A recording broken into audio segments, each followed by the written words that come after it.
Welcome back to Desk Careers. I am so excited to be introducing you to today's guest. We are meeting with Aakriti Mahindra, who is an educational psychologist currently working with Neuropedia Neuroscience Children's Clinic here in Dubai, the United Arab Emirates. Welcome, Aakriti. How are you? Hello, everybody. I'm good. Thank you. I'm so excited to have you here, and I'm really excited to learn more about your career journey and looking at some of the things that you do in your role. It opened my mind to the possibilities that a job title could really entail. And I think this conversation is going to enrich an understanding for a young person thinking about psychology as a potential career, aspired career, but really in learning more about how much potential really can come from just that one subject. So let's start right at the beginning. How did you know that you wanted to be an educational psychologist? I started my psychology career in my grade 11, and I knew that I wanted to be someone who can help people by talking because my father is a doctor, and I saw that how he used to talk to the patients to calm him down. So I got my interest towards therapies. So at that time, I didn't know about therapies, psychotherapies, nothing. So when I finished my grade 10 and it was the option of science, commerce, and arts. And I was like, no, science is not me, commerce is not me. So yeah, I chose arts, and that's how I just made myself go on beyond learning psychology. So I made sure that I continue what I am doing and I wanted to do. So yeah, 11th and grade 12th was psychology. Then I did my graduation and masters and my degree MPhil. Then it was never ending. If you could go back to that time, how would you that you could have prepared differently for the real role that you're doing right now, as opposed to what you thought it would be? So when we were learning psychology, we were learning very basic things about learning, about perception, about what is psychology actually. So when I say that I'm a psychologist, everybody comes and say that, oh, you read the mind. So people actually doesn't know that psychologists don't read the mind; they read the behavior. Hmm. So these things come, and when we were studying, we really realized that it's just not the word psychology. There is so underneath, beneath everything, involved the behavior, the challenges, the personality of different people. And which is one thing which made me go through psychology is that I think I'm doing little different. I'm not being into robotic or doing something from the machine. It is what my intuitive power, my study, my understanding of people's behavior making me go towards psychology. So it's not like, you take the blood test and put it in the machine and you get the result. It's not like that. You really need to be motivated and happy from inside to be a psychologist. So Incredible. Let's go a little deeper into the different things that you do in your role. So you mentioned that you help with psychological assessments, you work with teenagers, adults, and you also do couple therapy. And I know that at Neuropedia Neuroscience Children's Clinic, you're specializing in children's care. But how do you sway through these different specialties in your role? So basically, so I'm from India, and I have an Indian license as well. So in India, I'm called clinical psychologist, but in Dubai, I'm called educational psychologist. So there are two different things, but my main forte is clinical. So in clinical, we do everything. I see children, I see teens, adults, adolescents, everybody.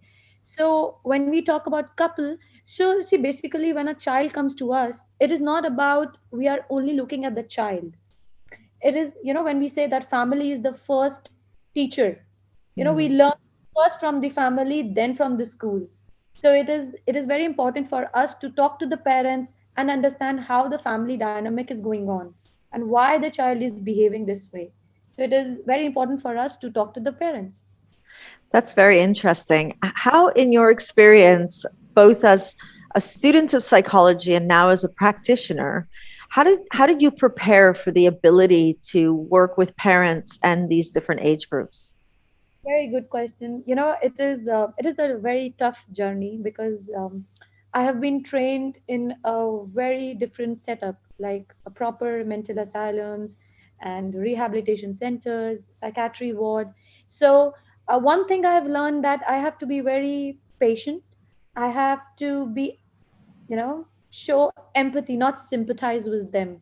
When I start sympathizing, then I'm taking over the problems to me. So it's better to be, you know, create a boundary. It is very important to have a boundary said I don't want to go beyond that. And also the best is, I feel that you need to be passionate and compassionate for psychology, for seeing the children, people around, um, listening to them, because that's the most important thing. If you can't listen to them, and one most important thing, you don't need to be there, as in you don't need to start thinking about yourself being there. Just be there, but not exactly on that situation, because you'll get confused with your own thoughts and with your own um, moods and emotions. Then you will not be able to help. Incredible. I know that young people are always coming to me and asking for work experience with psychologists, but in talking to you today, I'm understanding that students should really be thinking about learning how to gain experiences not just in a psychological clinic or a center, but also in learning how to listen, as you said, learning how to find the ability to create those boundaries, how to gain those types of experiences that you use in your profession, but not necessarily have to gain in your center. Am I correct? Yes, but I always say that a very one thing is very important is that a psychology student should have an experience in a psychiatry, you know with the psychiatric ward or a psychiatric doctor. Because if you don't know the symptoms, you are not able to deal directly with the patient. If you know the symptoms, you know how to treat the child or anybody else. It may be an adult or teenager, whoever is coming to you. Because what you see is maybe is not the correct thing. There are down deeper things to see. When a child or anybody comes to me, I don't just see the current symptoms. I have to go to the past history to know everything, what was going on, what is going on. So it is very important for a child, for a psychologist, or a student who wants to do psychology should have an experience of psychiatry. What would you say is a typical day for you as an educational psychologist? So I do a lot of assessments. I do a lot of comprehensive psychological assessment, which includes the IQ, learning disability, social emotional assessments, and then we do psychological assessments. And it's a comprehensive. It's a very long sets of assessment tools we have, which we use it, and then have a lot of psychotherapies. So we have a lot of gaming addiction coming on, internet addiction coming on, and anxiety due to COVID, stress, not meeting the friends, not going out, lot of restrictions. So, because of COVID, the stress level has increased, the anxiety level, along with the parents, because, a lot of financial problems are coming on. Parents are at home, they are agitated. Kids are at home, they are agitated. So, a lot of disturbance in the family dynamic. So, my mainly therapies are along with that. When you say couple therapy, so I have a lot of um, parents coming that we are not able to handle the relationship because every time they are at home, so no break from them. Yeah. So yeah, that's going on, but mainly it's because of the COVID, if I say. And now that you're in this practice and you're an expert at what you do, when you think back to what you thought you would be doing as a teenager, how is it different today? I think I'm just following the path. I am. I always wanted to be a psychologist, so I am, and I'm very passionate about it. And I keep doing a lot of other things. I keep taking courses like mindfulness, educational psychology, diploma courses. So I'm just adding on things. I always say that if you have a vision, you can reach to your mission. So I always wanted to be this. So here I am. Who was your role model growing up? So I'll say I had a you can say a teacher or a psychiatrist. So she always pushed me to learn more things. She used to make me sit for her private OPD and see the actual psychiatric patients and how to deal with the parents, how to talk to them, how to make them realize that it's okay if you have a problem or your child have a problem, it will go, but you need to follow what the doctors are saying. You need to go for your interventions, you need to go for your therapies, you know. I think she is the one who made me very strong to go ahead for everything. I'm listening to you talking to me right now, and I'm thinking of our young students who are very passionate about psychology, or even those students that don't even realize that psychology could be their pathway. I know that your top three tips are, as you said, set a goal, be focused, stay motivated, and be determined. But it almost sounds seamless coming from you. It's almost like a confidence within you that is so completely confident. And a young person may not know, is it something you learned? Is it something that you gained? Or is it just who you have always been? I'll say I'm like this, you know, I have always been caring and, wanted to be around people and, let them talk to me. Maybe it's not every time I'm able to help them, but it's I think in me that I'm too passionate about listening people and talking with them, just giving them advices and make them understand that we have only one life, just live it. Don't worry about what people will think. You know, don't worry what will happen because you don't know what happens next. So what you know, what you can do, just do it. Go with the flow. I love that. Go with the flow. And I've heard you say that also before, is this I'm going with the flow. Let's go with it. Talk to me about the difference between psychologists who have studied in different parts of the world. Surely you've been working with many colleagues who have come from different parts of the world. I know that that's something students worry about, is not just I want to be a psychologist. It's also I have to go to the right university and get the right degree. What have you seen in practice from your colleagues?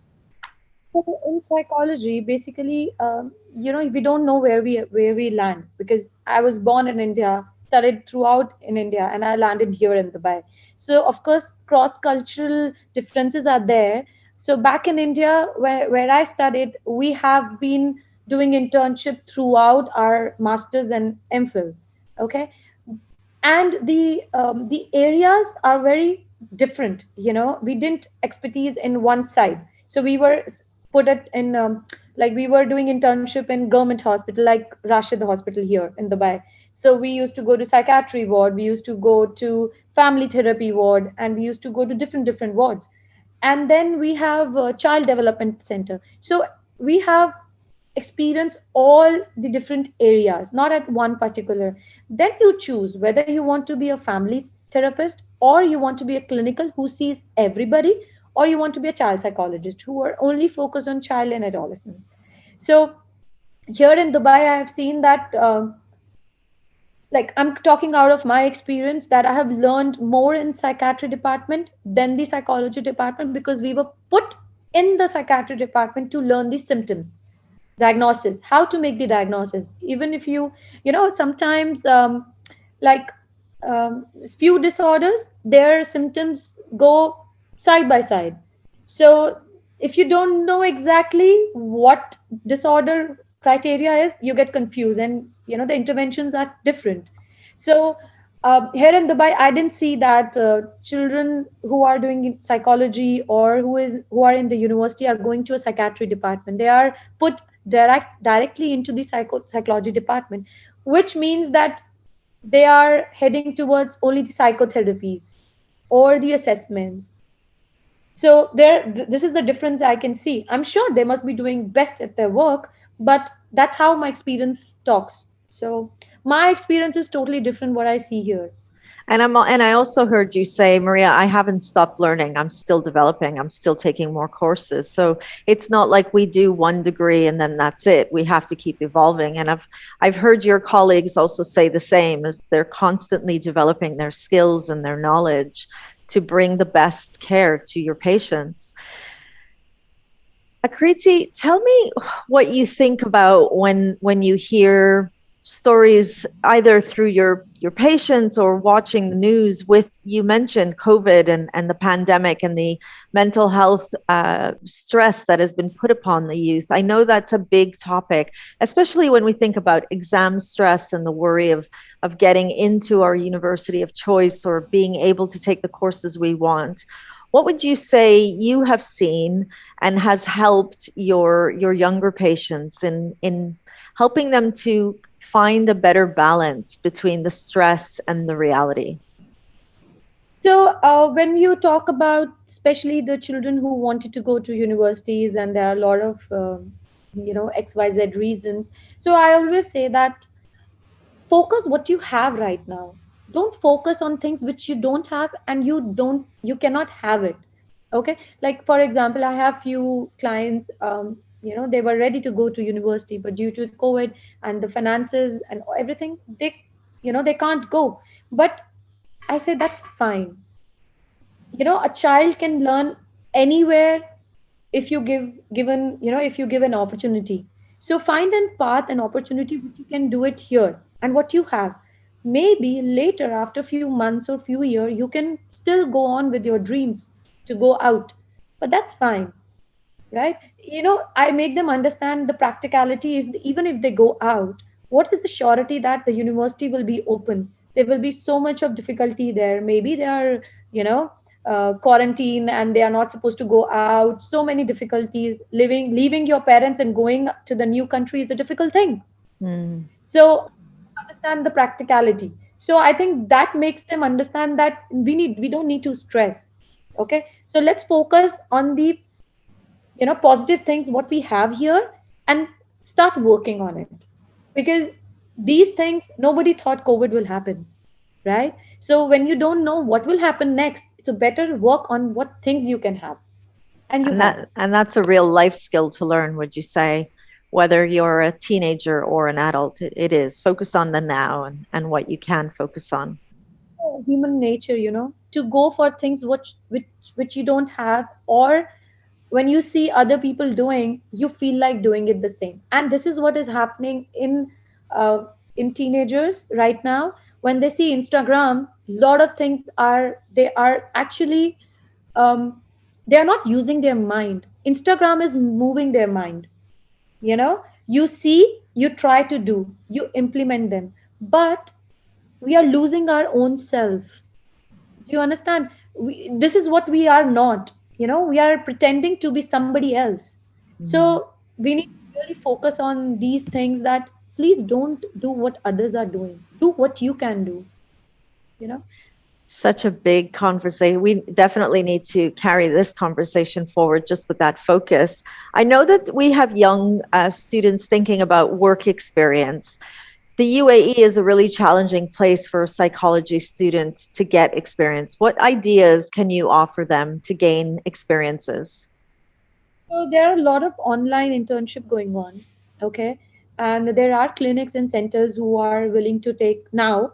Now that the it's going better now in UAE, so they can contact the centers. So I'll say that don't stick to one clinic or center. The children should actually give their CVs everywhere. Maybe a NGO, maybe a special needs centers, because I feel that when you are doing psychology, you should have an experience of everything and then choose the specialized field. Say, for example, Tender's Heart. Okay, it's a center for special need children. Then you have Al Noor. So just don't think that you can only take internship in clinic or clinics or hospitals. Look for special needs centers also, and you will learn more there than the clinics. you know they will tell you more experience. They will, I mean, you'll gain more experience there than the clinic and hospitals, trust me. So when you see an autistic child, you will, whatever you have learned, you will see it. So 35 minutes, 40 minutes in the clinic won't teach you much about autism. What a center, when you stay there from morning to afternoon or evening, you will learn more behaviors. You know, that's the Amazing. So learn about those behaviors, think outside the box. And I'm really hearing you say, don't limit yourself to one clinic or one hospital. Get out there, gain more experiences, learn about the behaviors. Maria, you don't know what kind of patient will enter your room. Mm. Should be, opportunistic. When I was studying, I never like left any opportunity. Wherever I got chance, I just barged into it and I sat there and observed, because observation, good listening is the key for psychologists. If you can't observe, if you can't listen properly, then you are done. It's difficult otherwise, because sometimes we need to see the non-verbal and the verbal communication. Sometimes patients come and say, I'm sad, but I don't know what to do. So the facial expression is not matching the verbal communication, right? Mm-hmm. So that's how they manipulate. They're personality disorders, they manipulate, they will make you understand and make you feel what they want to tell you. So we need to be very much aware of things. Thank you so much, Aakriti. This was an incredible conversation. I really appreciate your time and sharing with us today. Today, we spoke with Aakriti Mahindra, who is the educational psychologist at Neuropedia Neuroscience Children's Clinic here in Dubai in the United Arab Emirates. Thank you for watching, and we'll see you all at our next Desk Careers Digital Spotlight.